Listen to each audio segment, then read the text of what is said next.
हर हर महादेव दोस्तों, जय श्री कृष्णा, जय माता दी। आज के व्लॉग में हम जाने वाले हैं एक ऐसी जगह पर जहाँ पे होती है खंडित शिवलिंग की पूजा। जी हाँ, एक ऐसा मंदिर जहाँ पर गाय के पैर से खुर से टकराकर शिवलिंग खंडित हुए थे और उन्हीं खंडित शिवलिंग की यहाँ पे पूजा होती है। और ये जो शिवलिंग है वो स्वयंभू है। क्या आप जानते हैं कि राजस्थान में भी एक ऐसी जगह है जहाँ पे त्रिवेणी संगम होता है और जहाँ पे 3 नदियों का एक साथ मिलन होता है, जिसे राजस्थान का हरिद्वार भी कहा जाता है। और जहाँ पे लगता है आदिवासियों के कुंभ का मेला, जहाँ पे खुद राष्ट्रपति द्रौपदी मुर्मू इसी साल 2024 में आई थी। और राजस्थान की एक ऐसी जगह जिसे राजस्थान का धाम कहा जाता है, जहाँ शिव जी स्वयंभू के रूप में प्रकट हुए थे और जहाँ खुद श्री हरि भी खुद यहाँ पर प्रकट हुए थे। तो चलिए आज चलते हैं एक ऐसे अनोखे मंदिर के दर्शन करने के लिए। जी हाँ, ये मंदिर है राजस्थान के डूंगरपुर जिले में और इस मंदिर का नाम है बेड़ेश्वर धाम। तो दोस्तों, वीडियो में आगे बढ़ने से पहले जो लोग हमारे चैनल पर नए आए हैं वो चैनल को सब्सक्राइब करें और वीडियो पसंद आए तो वीडियो को लाइक करें, कमेंट करें। तो चलिए आज का ब्लॉग शुरू करते हैं।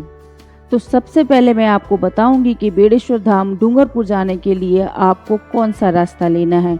आप सड़क मार्ग से जाना चाहते हैं, रेलवे मार्ग से जाना चाहते हैं या हवाई मार्ग से जाना चाहते हैं, इन तीनों से मैं आपको बताने वाली हूँ। तो सबसे पहले जानते हैं कि ट्रेन के द्वारा किस तरह से डूंगरपुर पहुंचा जाए। तो आप लोगों की जानकारी के लिए मैं बता देती हूँ कि डूंगरपुर जाने के लिए कोई भी ट्रेन नहीं है, इसलिए आपको सबसे नज़दीकी स्टेशन लेना है और सबसे नज़दीकी स्टेशन है उदयपुर। तो आप इंडिया के किसी भी जगह से आते हैं तो सबसे पहले आप उदयपुर आ जाइए और उदयपुर आने के बाद में आप यहाँ से टैक्सी या बस ले सकते हैं। और अगर आप बस से आना चाहते हैं तो इंडिया की हर स्टेट से यहाँ पर बस आती है, छोटी बड़ी सभी जगह से बस की सुविधा इजीली यहाँ पर उपलब्ध हो जाती है। लेकिन अगर आप आना चाहते हैं फ़्लाइट से तो फ़्लाइट से आने के लिए आपको उदयपुर ही आना पड़ेगा। उदयपुर का बस स्टैंड से डूंगरपुर की दूरी 82 किलोमीटर्स है और एयरपोर्ट से लेके डूंगरपुर की दूरी 120 किलोमीटर है। तो अगर आप फ्लाइट से आना चाहते हैं तो सबसे पहले उदयपुर आ जाइए और उदयपुर आने के बाद में आप यहाँ से आके बस ले सकते हैं और यहाँ पे आने के बाद में टैक्सी या अपनी कार से भी जा सकते हैं। तो जैसा कि आप लोग देख रहे हैं, हम जा रहे हैं अपनी कार से। तो चलिए चलते हैं। और अगर आप उदयपुर नहीं आना चाहते हैं, आप फ्लाइट से कहीं और आना चाहते हैं, तो दूसरा सबसे नज़दीकी रेल एयरपोर्ट है अहमदाबाद। अहमदाबाद से डूंगरपुर की डिस्टेंस 175 किलोमीटर्स है। तो आप इन दोनों एयरपोर्ट्स पे आ सकते हैं। तो जब तक हम उदयपुर से डूंगरपुर पहुंच रहे हैं, कुछ जानकारी मैं मंदिर के बारे में आपको दे देती हूँ। जैसे कि मैंने आपको बताया कि बेड़ेश्वर धाम एक ऐसा धाम है जिसको बागड़ का हरिद्वार भी कहा जाता है। यहाँ पे 3 नदियों का संगम होता है और यह राजस्थान का एकमात्र ऐसा स्थान है जहाँ पर 3 नदियों का त्रिवेणी संगम मिलता है। जो बेड़ेश्वर मंदिर जो स्थित है वो इन तीनों नदियों के संगम के बीचों बीच में स्थित है, यानी कि ये जो मंदिर है 3 नदियों से पूरी तरह से घिरा हुआ है। और बारिश के मौसम में जब बहुत ज़्यादा बारिश आती है तो सारे रास्ते ब्लॉक हो जाते हैं, मंदिर के अंदर आप नहीं जा सकते हो। सिर्फ यहाँ पर अंदर रहने वाले लोग जैसे कि पुजारी वही अंदर रह पाते हैं और पूरा रास्ता बंद हो जाता है। और यहाँ पर एक हेलीपैड भी बनाया हुआ है। अगर कोई नेता या फिर कोई बड़ा आदमी अगर आता है तो वो अब हेलीकॉप्टर से आता है तो यहाँ सीधा मंदिर के अंदर पास में ही एक हेलीपैड बनाया हुआ है, वहाँ पे आके मंदिर के दर्शन कर सकता है और वो किसी भी मौसम में कर सकता है। और इस मंदिर की सबसे बड़ी खास बात यह है कि इस मंदिर में त्रिवेणी संगम के ऊपर बहुत ही बड़ा मेला आयोजित किया जाता है। और ये मेला जो कहलाता है वो आदिवासियों का कुंभ का मेला कहलाता है। और यह मेला लगता है फरवरी या जनवरी के महीने में और पूरे 1 महीने तक ये मेला रहता है। और इस मेले में आसपास के सभी स्टेट जैसे राजस्थान तो हो ही गया, साथ में यहाँ पर गुजरात से और महाराष्ट्र से और मध्य प्रदेश के लोग यहाँ पर आते हैं। तो लाखों की संख्या में यहाँ पर लोग आते हैं और भगवान के दर्शन करने जाते हैं और मेले का भी लुत्फ उठाते हैं। इस मंदिर के बिल्कुल पास में बना हुआ है श्री हरि का मंदिर। ऐसा कहा जाता है कि यहाँ पर श्री हरि स्वयं यहाँ पर इन्होंने अवतार लिया था, तो वो मैं आपको आगे बताऊंगी। तो चलिए सबसे पहले हम मंदिर के दर्शन कर लेते हैं। अभी हम पहुंच चुके हैं बेड़ेश्वर धाम, और यहाँ पे धाम पे पहुंचने के बाद में सबसे पहले हमें यहाँ पे श्री हरि बेड़ेश्वर धाम मंदिर दिखा है। तो चलिए चलते हैं श्री हरि बेड़ेश्वर धाम मंदिर के अंदर। तो स्वयंभू के पास जाने से पहले इस मंदिर के भी दर्शन कर लेते हैं। तो यहाँ पे लिखा हुआ है श्री हरि मंदिर बेड़ेश्वर धाम। तो चलिए देखते हैं अंदर किस तरह से मंदिर बना हुआ है।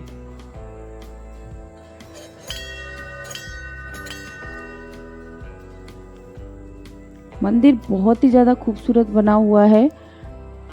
देख सकते हैं आप कितने सारे यहाँ पर पिलर्स हैं, और यहाँ पे एक झूमर भी लगा हुआ है। बहुत ही सुंदर यहाँ मंदिर बना हुआ है। तो चलिए सीधे यहाँ पर हम श्री हरि के दर्शन कर लेते हैं।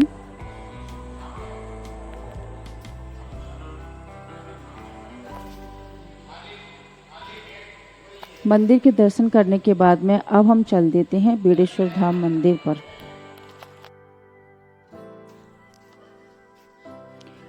तो अब हम आ चुके हैं बेड़ेश्वर धाम शिव जी के मंदिर पर, और तो चलिए सबसे पहले हम ऊपर चल देते हैं और देखते हैं किस तरह का मंदिर यहाँ पर बना हुआ है। उधर पीछे की साइड में।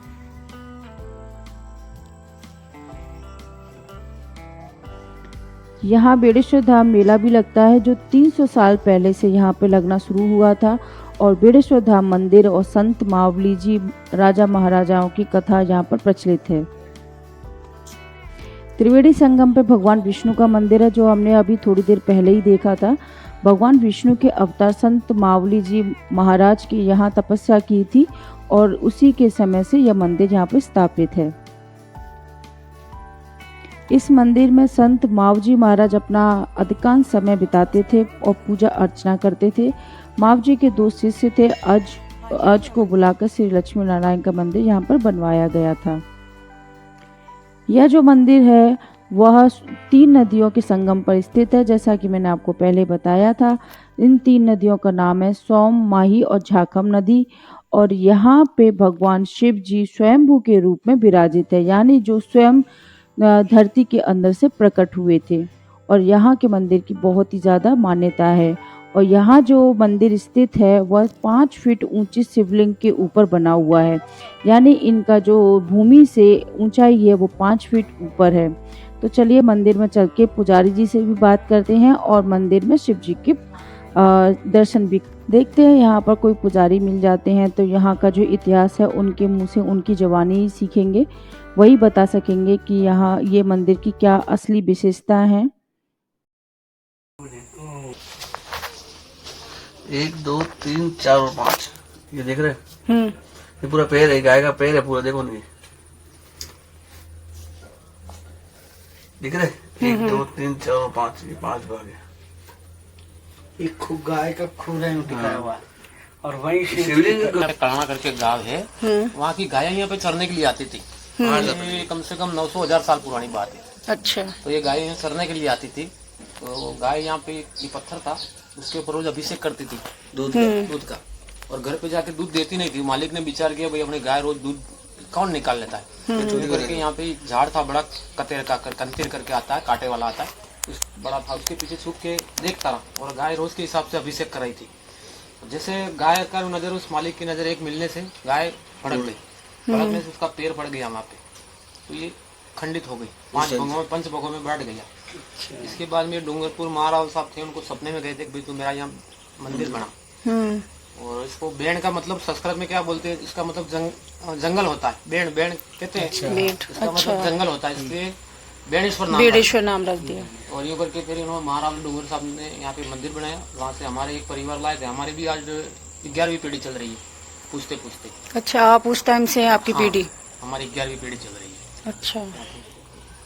और ये इनका चमत्कार है कि कभी अपने बारिश आने की संभावना रहती है, तो चाहे इसके ऊपर एक की मोटर लगा दो आप। अच्छा। ये पानी दिखा है, ये पानी दिखेगा नहीं आपको, चाहे आपकी एक की मोटर लगा के पकड़ के खड़े रहो, ये पानी कहाँ जाता है, पानी अंदर चला जाएगा, वो पता नहीं पड़ता है आपको। हाँ, वो इनकी लीला है। अच्छा, इसमें अंदर पानी चला जाता है? चला जाता है। अच्छा। अभी जैसे बारिश आने की संभावना नहीं है, ये पानी देखो सेम टू सेम भरा हुआ है, ऐसा हाँ ऐसा ही हाँ रहेगा। हाँ। हाँ, हम भी हमारे पूर्वज भी कहते थे पहले भोलेनाथ पानी पी रहे, 1 या 2 दिन में कहीं न कहीं बारिश गिरने की संभावना है, ये बताते थे। अच्छा, जब बारिश होने वाली होती होगी तब ये पानी पीना शुरू करते हैं। शुरू कर देते हैं।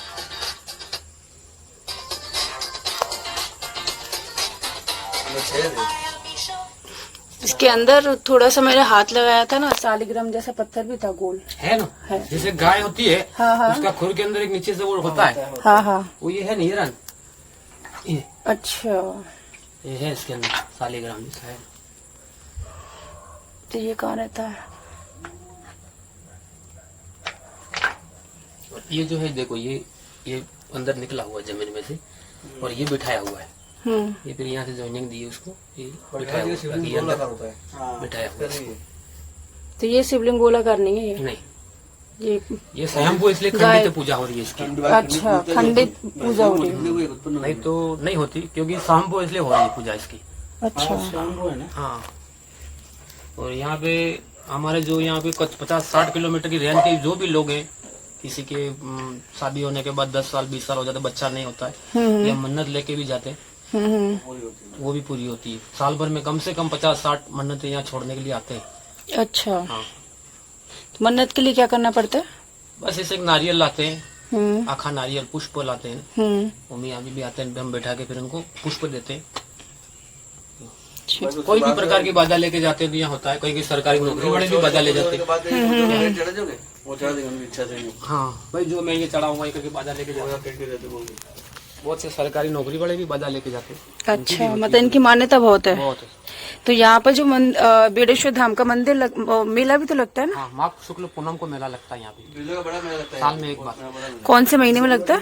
जनवरी में? फरवरी में। फरवरी से 1 महीने? हाँ, 1 महीना रहता है, और इसको आदिवासी कुंभ मेला कहते हैं इसको। अच्छा। कम से कम लाखों लोग आते हैं, फॉरेनर भी आते हैं यहाँ से। तो यहाँ उस टाइम पे तो पानी नहीं रहता होगा ना नदियों में? उस टाइम पानी नहीं रहता, पानी तो सिर्फ बारिश के टाइम में ही थोड़ा 1-2 दिन ऐसा होता है कि पुल बंद हो जाते हैं। 4 महीने के अंदर ये बारिश गिरती है, 4-8 दिन ऐसा होता है कि पुल बंद हो जाते हैं, लोगों का आना जाना बंद हो जाता है। तो ये ब्लॉक हो जाता है चारों तरफ से? चारों तरफ। और ये जो भेड़े, इसका जो टापू भी जैसे शिवलिंग का आकार है उसी प्रकार ये टापू बना हुआ है। अच्छा। नदी का आकार है, तो ऐसा बना हुआ है, देखो ये। और बीच में ये टापू है, टापू है, शिवलिंग का आकार का ही ये टापू बना हुआ है। ओके। आसपास के इलाके को हम यहाँ से अगर देखते हैं तो यहाँ आपको नदी दिखाई दे रही है, और यहाँ पे एक पुल भी बना हुआ है, और ये सामने बना हुआ है श्री हरि का मंदिर।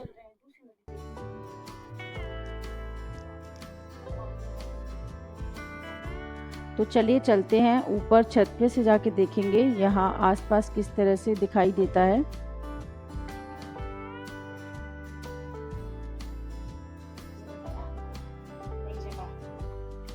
अभी पंडित जी ने हमें बताया था कि सीढ़ियों से ऊपर जाके आप देख सकते हैं, तो चलिए ऊपर जाके देखते हैं किस तरह का नज़ारा आसपास का यहाँ से दिखाई देता है। तो यहाँ पास में बनी हुई है सीढ़ियाँ, और हम चल दिए हैं ऊपर।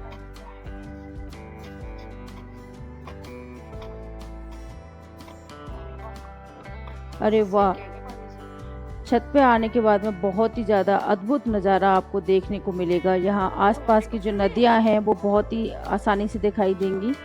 जैसा कि मैंने आपको बताया था, यहाँ एक हेलीपैड है, जो सामने आपको दिखाई दे रहा है हेलीपैड। अब मैं आपको यहाँ पर तीनों नदियों का संगम बताऊंगी। तो सामने आपको नदी दिख रही है, एक नदी इधर दिख रही है, सामने आपको ये नदी दिख रही है आराम से, वो हेलीपैड दिखाई दे रहा है आपको। इसके आगे अगर आप और देखेंगे तो आपको यहाँ पर थोड़ा सा आगे से दिखेंगे तो एक और नदी दिखेगी। तो ये जो नदी है ये संगम है, यहाँ 2 नदियों का एक जगह पर ही संगम है। एक नदी इधर से आ रही है और एक सामने से आ रही है।